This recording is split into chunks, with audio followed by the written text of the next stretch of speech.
The idea of first principles seems complex, but it's actually quite simple. It's the fundamental basis of calculus, so it's only kind of important. Thanks to our good old boy Newton, we were able to make this, and play this, and this. So what is first principles actually?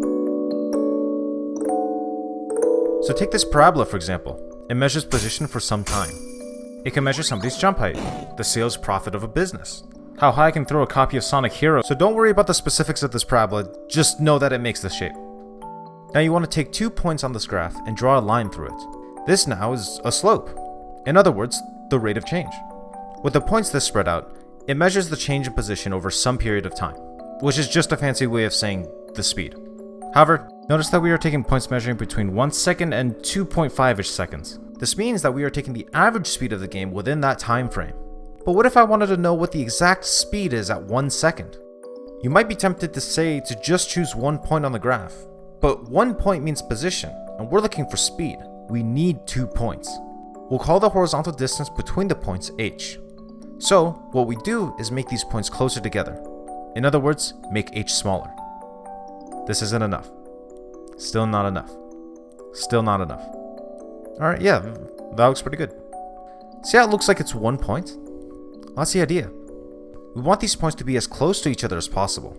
In fact, infinitely close so that they might as well be 1 point. Now look, doesn't this look like our slope from earlier? Except now it looks like it's only touching 1 point of the graph and leaves. I'm just going to put this here for now. This is a tangent line. So this isn't a tangent line. This also isn't a tangent line. But this is, and so is this. Moving on. So we'll call this further point f of x plus h, and our original point f of x. Since we want to take the speed, we'll need our 2 positions and divide it by the time it took to go from the first position to the second. So we do f of x plus h minus f of x to find that difference. This is the same thing as saying if the price of Skate 3 went from $20 to $30, how much did it change by? You do 30 minus 20. Anyways, for the time, x plus h is the time of the further point. X is the time of the original point. Finding the difference will give us the total time it took. In other words, h. Reminder that speed is the difference in position divided by the time, so we put everything to get this. This is the first principles formula. You sub everything in and simplify. After this, you can divide the h. Now what about this limit thing here?